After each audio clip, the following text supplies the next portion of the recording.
Imagine being so broke that you are on food stamps, yet you decide to invest $25,000 in a mentorship anyway. Some would call it crazy. Others might call it brilliant. Today, speaker trainer Marianne Hickman reveals the unconventional path that took her from invisible to influential, building a multi-million-dollar business while raising 6 children. Yes, you heard that right, 6. She's challenging everything that you've probably heard about public speaking, time management, and leveraging your story. So if you are a dark horse entrepreneur ready to stop hiding and ready to start dominating your industry, I want you to buckle up. Grab that favorite beverage, a pencil, and a piece of paper, because this is not just another interview. I think this could be your wake-up call. What is up? What is up? What the hell is up, my dark horse friends and family? Like I said, man, I'm going to want you to buckle up because today we're joined by Marianne Hickman, a speaking powerhouse who has turned stages into money-making machines, has been doing that so long, probably so long before most of us even figured out how to use PowerPoint. She is the secret weapon behind a company's explosive growth, going from $2 million all the way to a staggering $25 million in revenue. And when Marianne isn't out there raising her 6 kids or building a multi-million-dollar real estate portfolio, just one of those low achievers, she's teaching entrepreneurs how to command attention, how to crush their message, and how to cash in on their expertise. So you see, she's got 33 years of transforming whispers into war cries. And she's not just talking about speaking success. She's actually created a blueprint for it. So get ready to learn how the world's #1 fear could actually be your ticket to the world's #1 income opportunity. Marianne, welcome to the Dark Horse Entrepreneur Podcast. How you doing today? Tracy, with that kind of an intro, how could I not be doing fantastic? I need to put you in my pocket and take you to every stage with me. Carry me around. I could be your PR guy, be the little parrot talking on your shoulder. I've been doing this a minute or two, so I always like, you got to bring the energy. And how can I expect you to bring energy if I don't give it to you first, right? Amen. Amen. That's the hallmark of speaking right there. There it is. And it's funny. I'm gonna turn the Wayback Clock around a couple of times, and I'm gonna go back to my Coca-Cola days, and we're talking late 80s, early 90s here. And I had plenty of opportunity to get up in front of peers and bosses and VPs and talk to small groups and big groups. And I love talking to folks, which is why I'm a podcast host, right? But there's always that, okay, could I be better? So I joined Toastmasters. And it was an amazing experience to go through and learn how to really speak in front of folks. And there's a skill to it. It's like anything else that you might be afraid of, right? It is, once you learn how to do it, it's like, well, shit, this is pretty easy. Well, okay, maybe it's not easy, but you know what I'm saying. But then I had my first opportunity to speak in front of a crowd of about 1,500 people. And even with, at that point, I'd probably been in Toastmasters 3 or 4 years, had all the CTMs and the DTMs, and I had been president, what have you. The butterflies were still there, right? Because you're like, oh. But I think when you take the time to hone a skill like speaking, you can get your butterflies to fly in formation. Would that be a fair assessment? I think that's put so beautifully. And to your point, I don't think that the butterflies are ever supposed to go away. Agreed. Completely. But harnessing them, like you said, to have them fly in formation means it's this nervous energy that you're talking about, these nerves, and they can come from a variety of things. But the experienced speakers, our nerves come from, how am I going to do a good enough job to where the audience is actually better off? Yeah.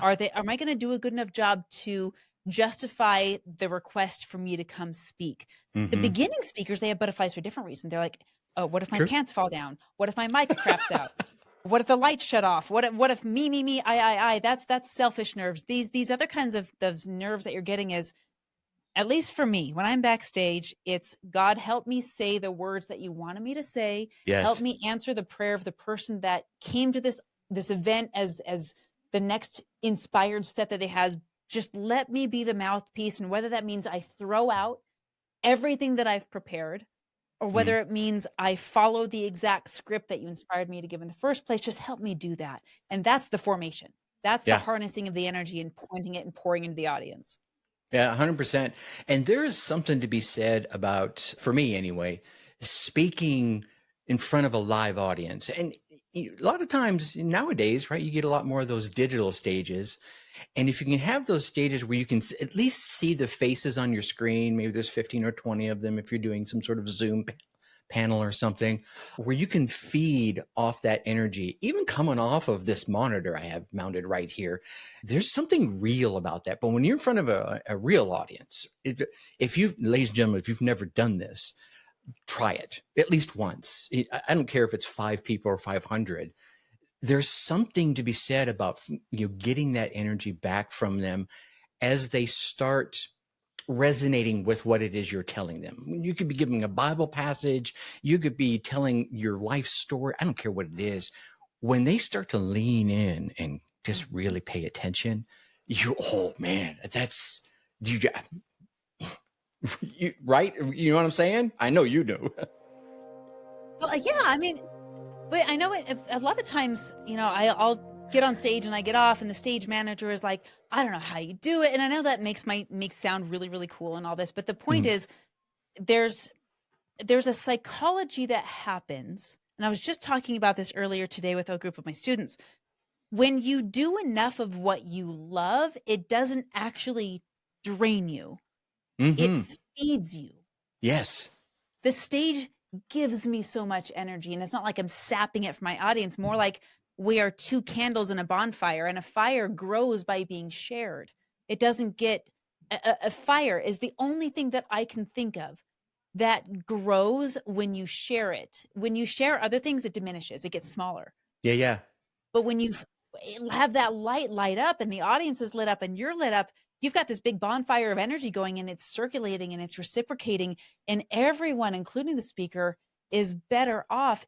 And except for this, and again, it's back to this selfish piece.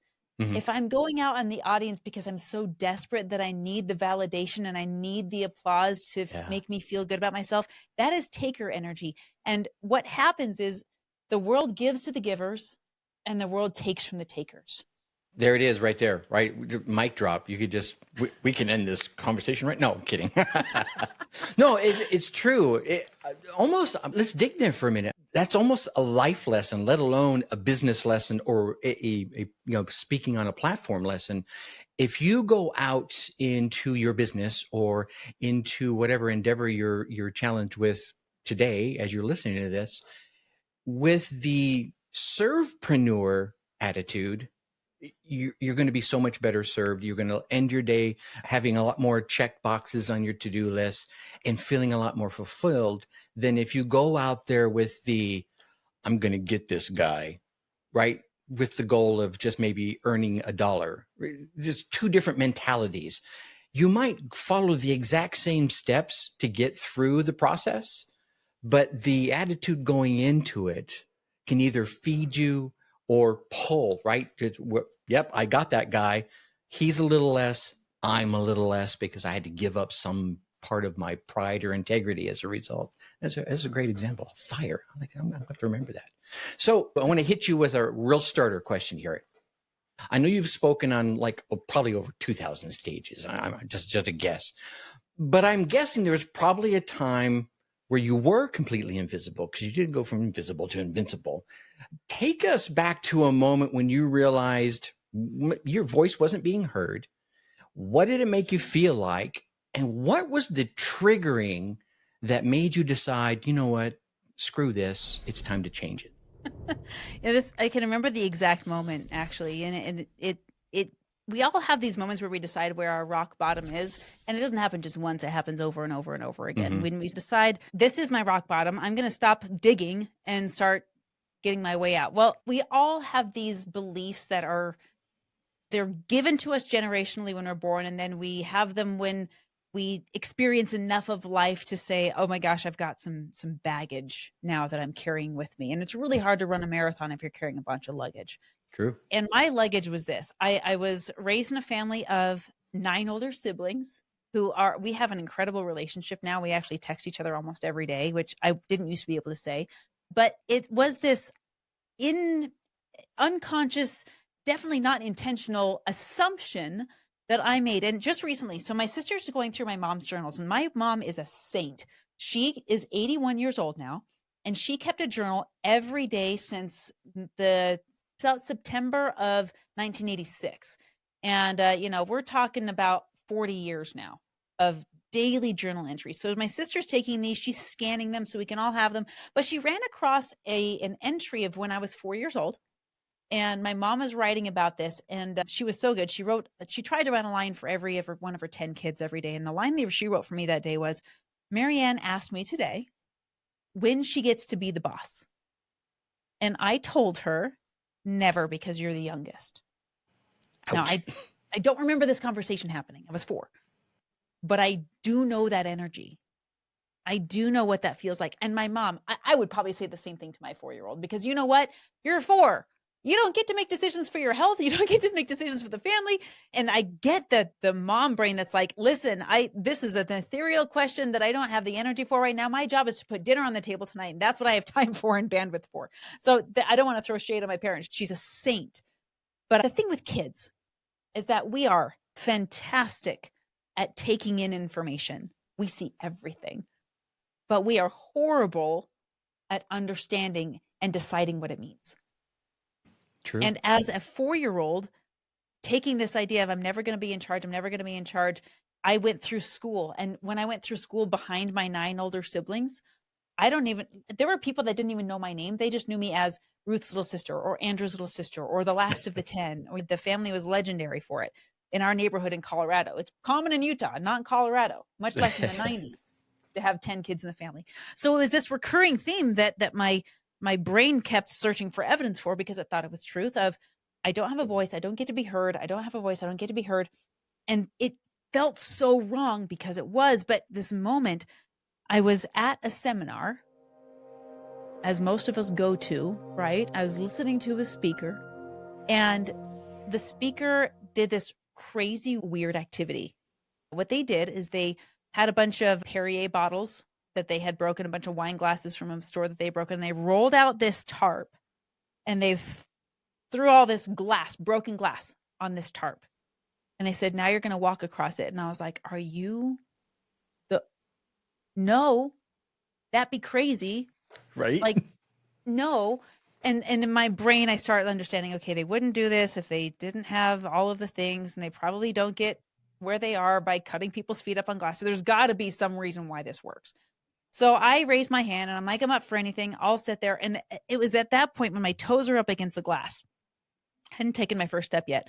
I was walked through this process of thinking and looking at the evidence and saying, first of all, I have to question this idea. Is it true that I don't have a voice? Well, no. I mean, I have one. More importantly, do I want it to be true that I don't have a voice? No, I don't want that to be true, because I think what I have to say is valuable, and not just for my own purposes, but I've had evidences here and there where people have said, thank you for saying what you did. Mm-hmm. And I had to make a decision from that moment on, because once you step onto the glass, you can't step out of the glass without walking through more glass. I had to decide, do I get to use my voice or not? And I did, and I decided to walk across the glass, and I did, and I wasn't cut up or anything, and just as expected. I found out later on the news there's lots of physics behind this and why this works, but it was a mind, choice words. There was a mind trip, right? Yeah. And it gave me a reason to lock in this idea of I get to be heard. Now, I wasn't good at it right away. Mm-hmm. When I started speaking, my first stage, Tracy, I invited people to my house to come hear me speak, to deliver my keynote for the first time. 0 people showed up. Ouch. Not even my husband showed up. Ow. Nobody there.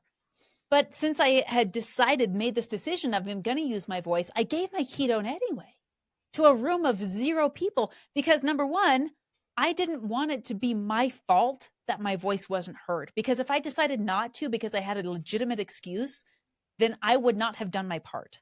Mm-hmm. Mm-hmm.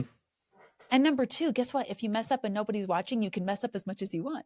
So I messed up as much as I wanted on that keynote. And it's been keynote after keynote after keynote. I started doing every 2 weeks. I would invite people over to my house. It went from 0 people to 3 people to 5 people to 7 people. Then I rented out a library and I had 50 people there. And now honestly, I've spoken on stages in front of, I think my top number is 1,200 people.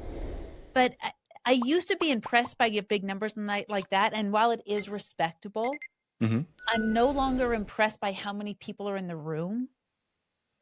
I'm actually more impressed by how many people come back to me and say, I'm better off because you were there. Thank you. Yeah.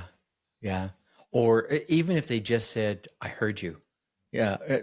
As we were talking about earlier, I did do that big 1,500. It was nurses and doctors and what have you. And I was speaking there on behalf of a parent who had a child on the organ donor list. And so I was up there solely because of the fact that just a brief story here. If anyone's involved in the organ donor arena, they understand this, that should one of your loved ones pass away, it is those first liners, right? Those nurses and those doctors that have to come to you at this moment of your rock bottom emotionally to say, would you like to donate their organs?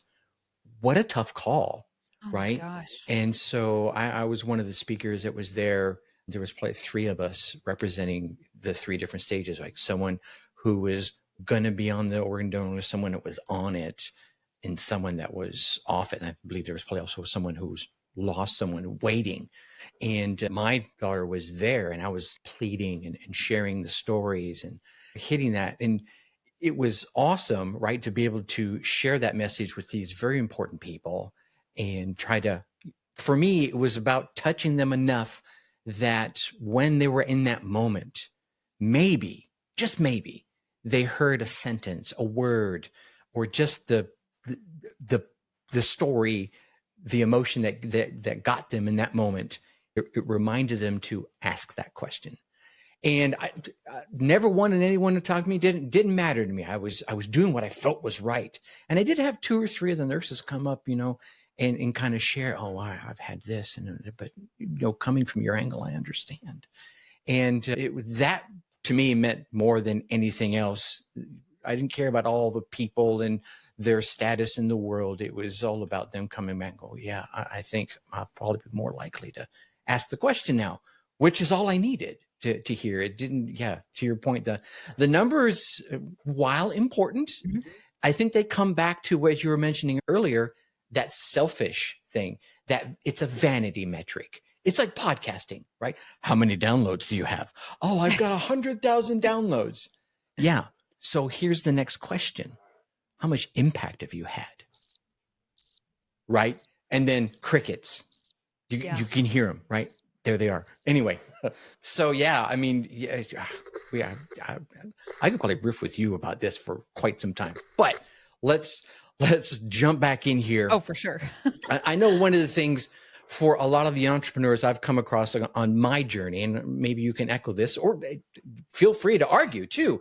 They believe that they need to hide their struggles to appear not incredible, but to appear credible. They're wanting to be called onto the stage, or look good when they're on the stage, and maybe it's that selfish thing or that uncomfortable thing. And I know you openly share your journey going from food stamps to freedom. How do you determine which vulnerabilities strengthen a message, your message, or someone that you're helping get their message out, versus which ones might undermine it? So this is a really great topic, and I'm glad that you're bringing it up, because some messages are ready for the stage and some aren't. Oh. And here's how you tell a difference. If you're telling your story from a place of scars, meaning I went through it, I was there, I know what it's like to kneel by the side of my bed, squeezing my fingers together in prayer because I don't know how to pay my power bill, and I figured it out, and I'm here to teach you and help you solve that problem faster than I did, versus I'm on stage and my story is not finished yet, and I'm totally in victimhood, and now I'm just reciting a list of terrible things that have happened. There's a big difference in how better off the audience is. If I have gone through something and I have gotten out of it. And now I can help the audience get through what they're going through. Now I'm telling my story from a place of scars. If I'm still in it and I am blaming other people, or the wound is still open, in other words, then I don't have the legitimacy. I don't have the authority. I don't have the integrity to get up there and say, I know how to walk you through this. When I was on food stamps, I was still on stage. Was I teaching about how to make money as a speaker then? I hadn't figured it out yet. Right. I was on food stamps, and I would go to, our church has what's called a bishop's storehouse, and the bishop of our congregation will give you food certificates so that you can go feed your family based on the church's dollar. It's a charitable donation kind of a thing. And I remember walking through the bishop's storehouse, and if you're there, everyone knows why you're there is because you can't afford to buy your own groceries.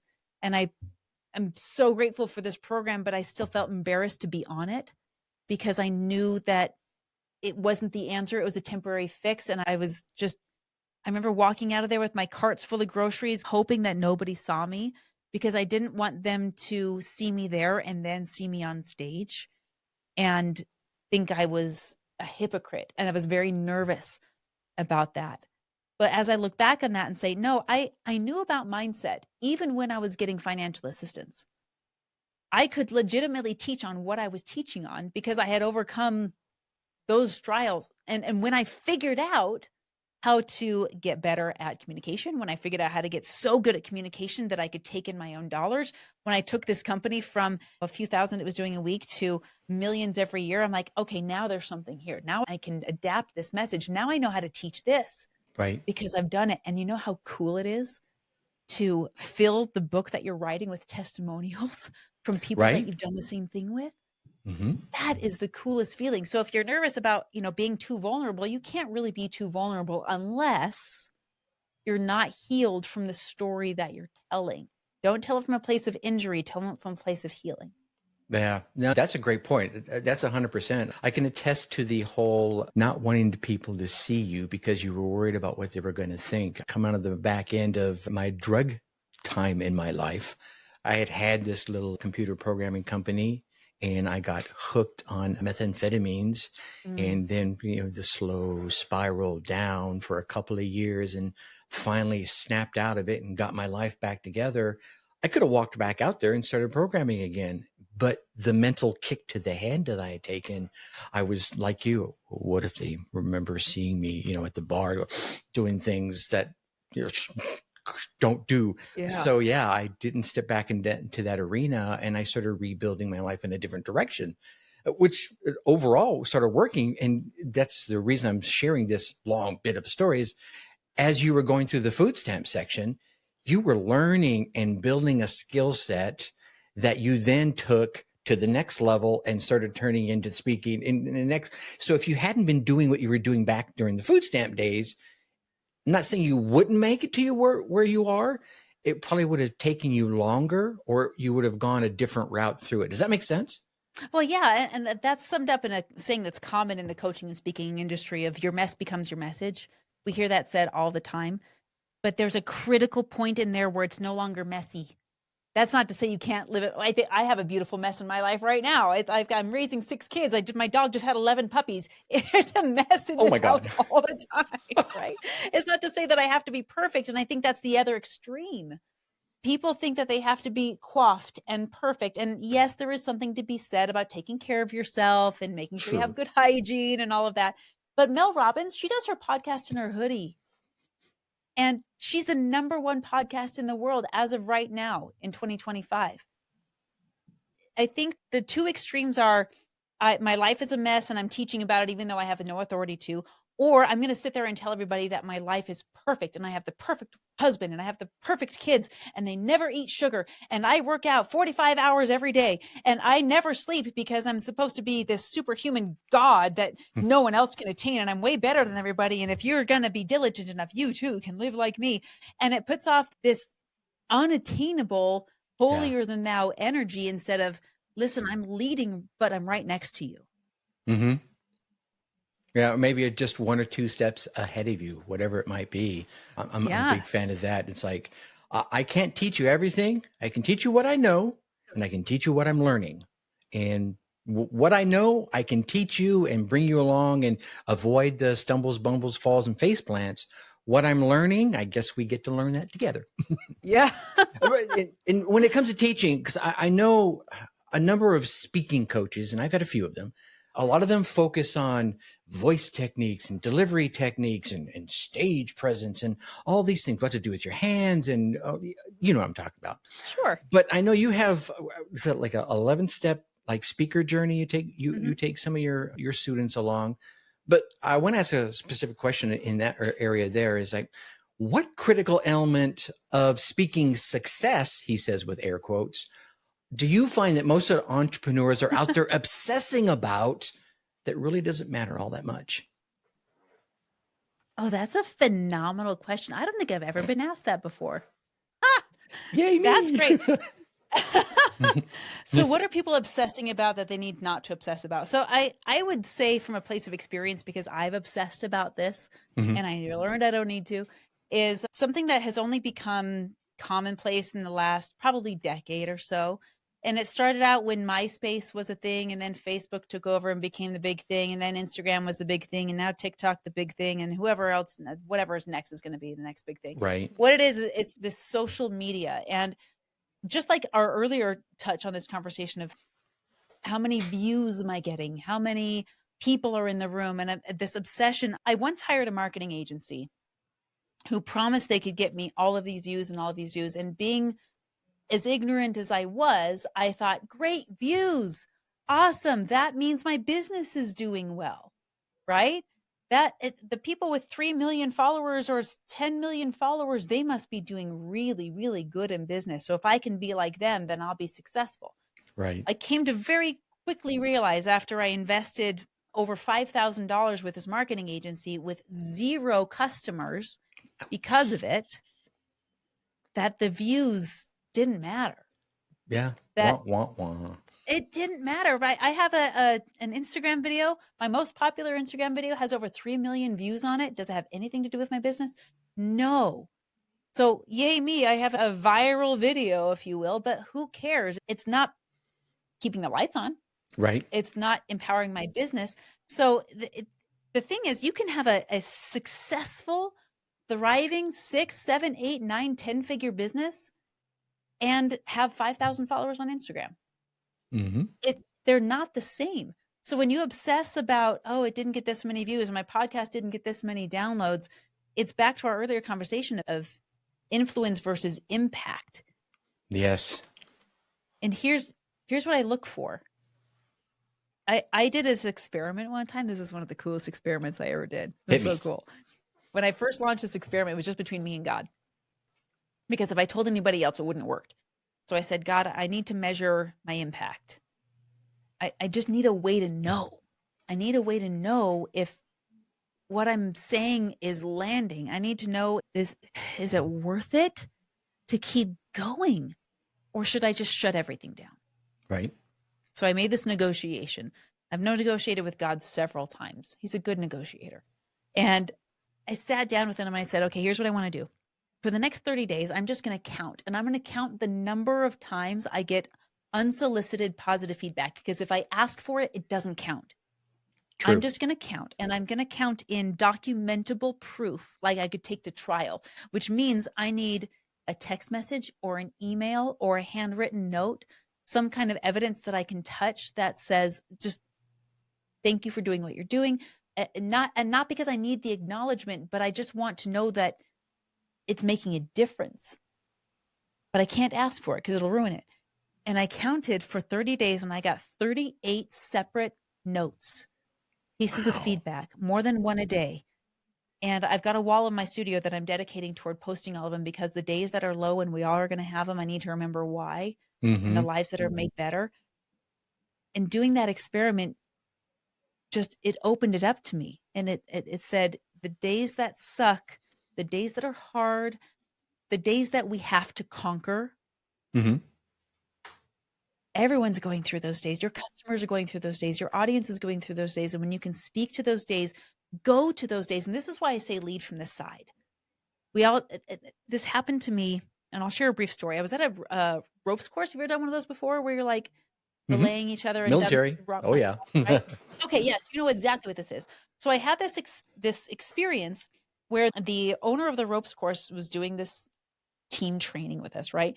And he said, split up into teams of 2, and one of you is going to be blindfolded, and one of you is going to have your eyesight available to you. And your job is to get both of you to the top of this rock climbing wall.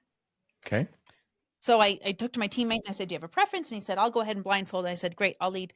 And there was a team that went before us, and I had the benefit of watching them.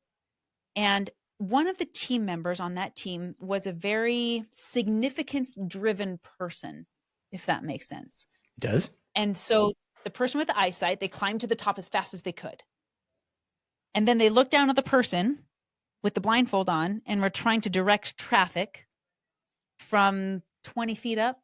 You're shaking your head. You know this doesn't work, right? No, I remember the no, moment not he at was all. like, jump, you're only an inch from it. And from my perspective, I could see he was a good 18 inches from it. Yeah. And he fell and caught him and everything.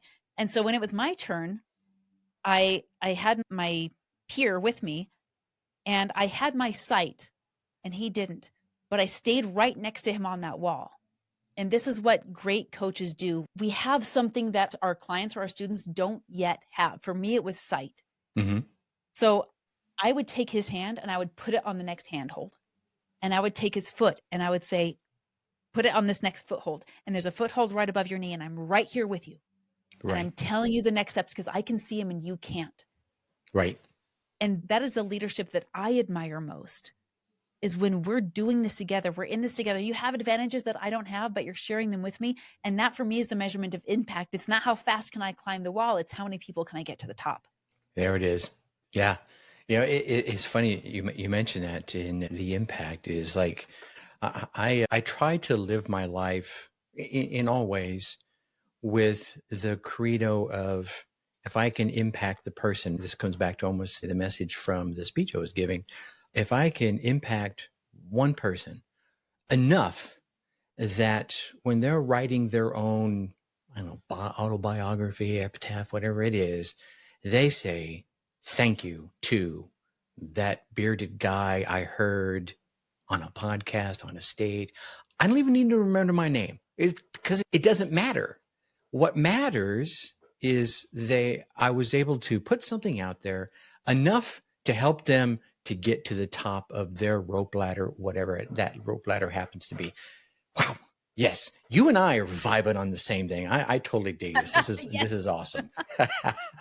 So I want to go into the parent thing for a moment, because I know I didn't share with you ahead of time, but a lot of the listeners on this particular podcast are parents. We narrowed down our focus a couple of years ago to focus on our parents that are either trying to break the 9 to 5, or they have some sort of side hustle or main hustle that is sucking up a lot of their time. And I know a lot of our parents, they feel guilty about building a business while raising their kids. I don't know why. Maybe it's society. Maybe it's some of the parent things we were talking about. You're born and these are the things you're taught, and then you learn some more things. You've integrated your kids into your business journey. Obviously, you got 6 of them. You kind of have to.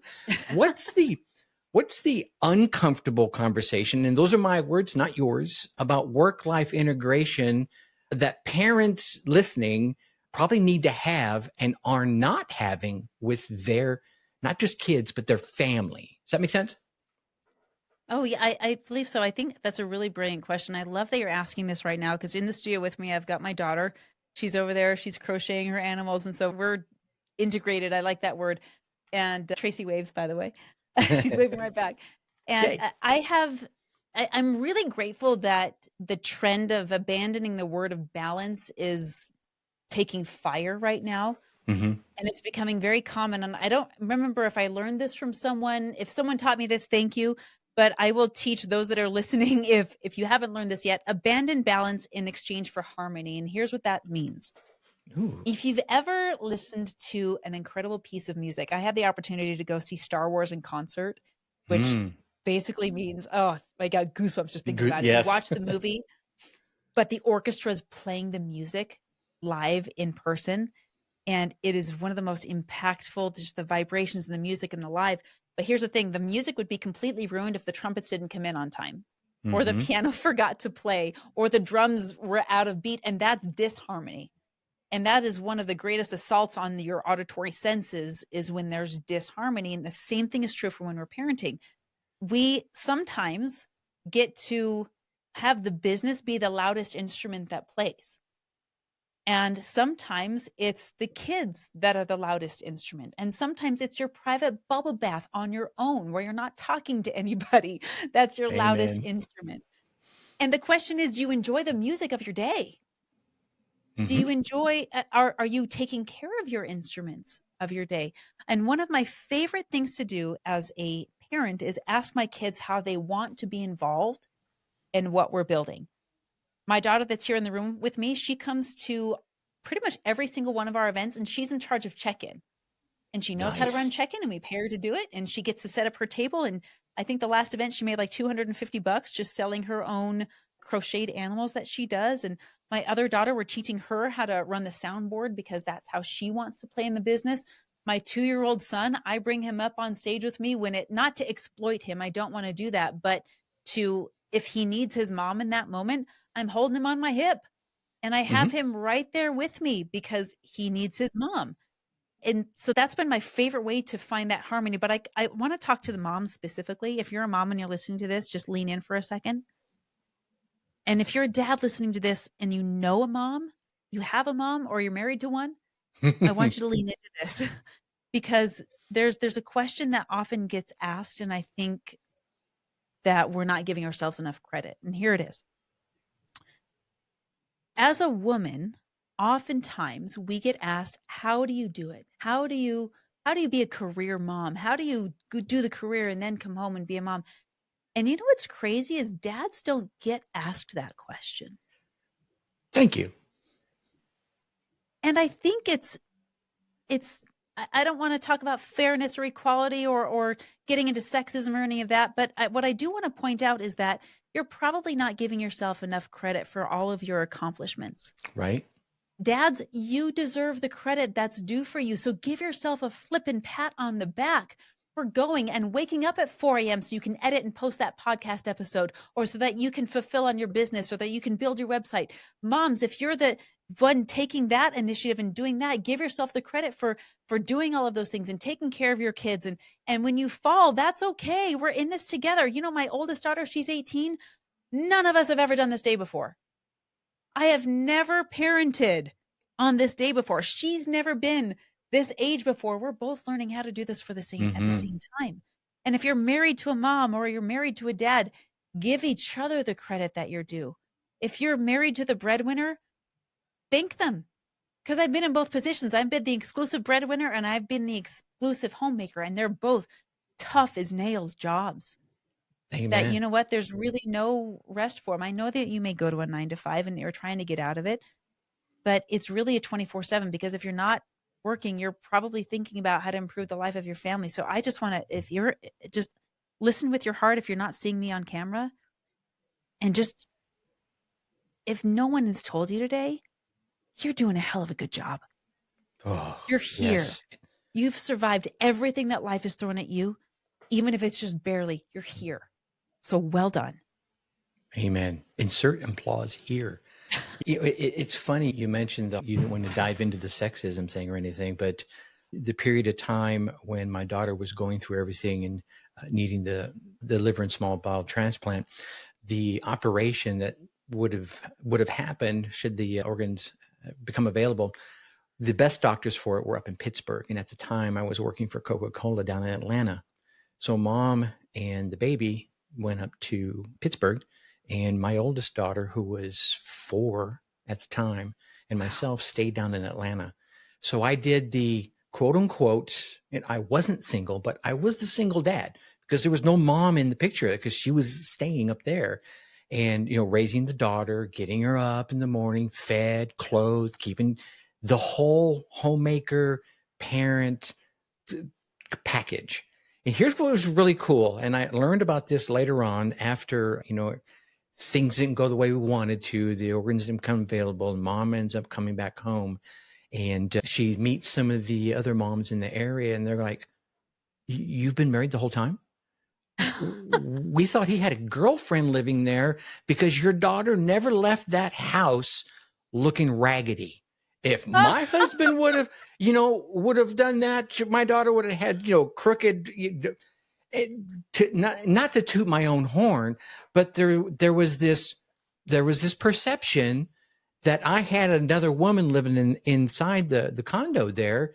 That was the only reason my daughter walked out looking as pristine as she did day in and day out, not because a father could have taken the pride in raising again, 80s, different, not a different time, but certainly, yeah, it was. No, I get it. I thought it was funny as hell.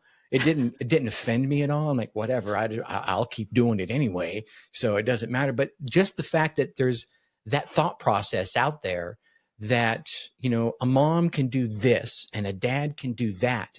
And let me tell you, and I know you can attest to this too, I've seen mom do things that some dads will never be able to do. And I'm not talking about birthing children or anything like that. I'm talking about, I know a young lady that could rebuild a diesel motor for a bus or a semi.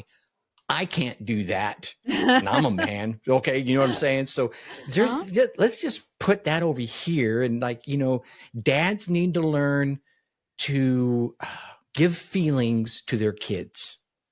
Right. And I'm just, I'm going off your emotional bit there just a bit ago. I think so many times the male figures in the nuclear family got to be, I have to be strong. I'm the breadwinner. I have to do this. I have to do that.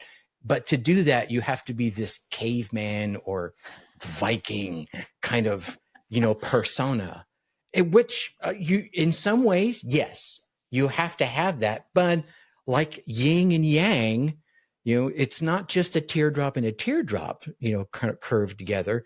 Inside the yin is a little bit of yang, and inside the yang is a little bit of yin. So dudes, have a little emotion. It's okay. I'm not telling you to cry in your Cheerios or anything, but when your daughter comes up to you and she's weeping or whatever, don't just say, rub some dirt on it or something silly like that. Go ahead and have some emotion and let it out. And on the flip side, the moms and the boys or whatever it is. Yeah, I'm just giving examples. I'm riffing. Anyway. Well, no, how about that for a tangent? No, that's one of my favorite things because Tracy, that's what this is all about. The reason that we have a business and the reason that we're speaking on stage in the first place and the reason that we want to be entrepreneurs and the reason that we want to leave our 9 to 5, it's family. Mm-hmm. This is the most important conversation. This is the most important part. And I love that my husband walked into the room right as you were talking about that because he's like a man's man. He's got a beard to rival. Like you guys would be beard besties, Nice. He's a stud. And some of the most connective moments, and I'm glad that my daughter Addie's in the room here because she's perceptive and she picks up on unspoken energy exceptionally well and she knows how to articulate about it. And some of her most tender moments with my husband, and this is so weird to have you both in the room, some of her most tender moments with my husband are moments that I don't think he even knows about. It's the moments when she comes up to me and she said, I noticed that Dad was really feeling this today. I noticed that I think Dad must have been let down when he couldn't do this today. And I'm struggling to think of specific examples because it is all about the emotion and the feeling of it. But to your point of this harmony and these feelings that we both get to have,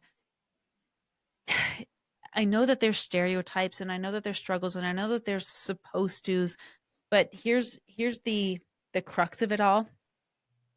Are you showing up the way that you're showing up because you need to feel a certain way? Or are you showing up the way that you're showing up with your kids because they need to feel a certain way? Yeah. And when I'm at my best, that this isn't always the case, but when I'm at my best, I get to be divergent, which means I get to shift into tender when my kids need that. And I get to put the hammer away that I typically would throw down. Mm-hmm. And when the hammer needs to be mother loving thrown down because it's going to save you from walking into a dumpster fire, I will do that. Yes. I will do that. But it's this constant coming back to the baseline of, am I showing up in love? And what does that call for in this moment right now? Yeah. Yeah. There it is. We come full circle again towards the beginning of the conversation. We were talking about if you're coming at it from a position of servitude, or however you phrase it, then it all works out, because you're going to know, okay, I don't need the hammer right now. Let me put this over here. Let's just sit down, right? And when you want to pack the hammer, everything's going to look like a nail, ladies and gentlemen. We've all heard that saying, and it's the same in parents. Let me tell you what, Marianne, I could jam with you all night long on this, because clearly we have a lot of the same base level of feelings about things. But I want to be mindful of your time. I'm going to hit you with this. I got to have question. You on my show, Tracy. Seriously. Oh, well, I'd be happy to. But let me hit you with this. Let's do it. And I have no problem being provocative, not just in language, but in thought processes, because I know there's going to be a lot of my parent entrepreneurs that are listening. And right now, they're going to be in that pivotal moment, right? And they know they need more visibility. They've heard it. They just maybe know it even intuitively, and they're journaling about it. God, I need to get on stages, whatever that means to them, but they're hesitating. What final provocative, controversial thought would you like to leave them with that might give them that push, even beyond the ones you've already given, to get them in that spotlight, whatever the spotlight means for them, digital, physical, social, whatever it is? What push would you want to leave them with? You know, the thought that comes to mind when you ask that question is a principle that I've lived ever since I was a kid. And this first came to me when I was first trying to make money. And the only way I knew how to make money meant that I was door knocking as a 5-year-old. And I would go collect aluminum cans and take them to the recycle center for my $1.50 that I got. You just dated yourself. Yeah, I totally did. I'm okay with that. 40 and loving it. Never looks so good. There it is. But the principle is the principle that I call the 10 seconds of bravery. Usually when we're afraid to do something or we're avoiding doing something, that is the very thing that if we were to do it would take us to whatever the next level is financially, whatever the next level is in our health, whatever the next level is in our intimacy with our spouse, whatever the next level is with our children. The very thing that we are avoiding is the thing that's going to take us to that point. 10 seconds of bravery is all it takes to do it. If you can do anything, I can do anything for 10 seconds. I can hold my breath for 10 seconds. I can sleep for 10 seconds. I can walk for 10 seconds. I can go a full sprint for 10 seconds. 10 seconds of bravery, and there's 10 digits on a keypad. When you know you need to dial a customer and pick up the phone and call your leads, count 10 seconds of bravery and dial the 10 digits. Congratulations, you just went through 10 seconds, and then do 10 more seconds, and then do 10 more seconds, and then do 10 more seconds. But that very thing that you've been too afraid to do it for 10 seconds. Because if you can do that, then everything opens up. And I know I'm speaking hyperbole, but you know what your everything is. You know that whatever that dream is that you put on your shelf and it's been collecting dust and you've almost forgotten, you know what that is. Pull it down, whether it's that vacation that you've always wanted to take with your family, whether it's that vision of, like my husband has this vision in his head of all of us riding 4-wheelers through the forest together, or whether it's sitting on the beach with your spouse with $100 million in your bank account and sand under your toenails. Whatever that is for you, take the next 10 seconds. I promise you, before you go to bed tonight, after this podcast is over, before you go do the next thing, take 10 seconds. And do whatever it is. Get as far as you can in 10 seconds with that thing, because you and I, we were born to have fun. And we were born to have joy. And with joy and highs comes hardship and toughness and lows. And you know what? If we don't have both of those things, guess what a heartbeat looks like? A heartbeat looks like highs and lows. Mm-hmm. And if we're flatlined, we're dead. Yeah.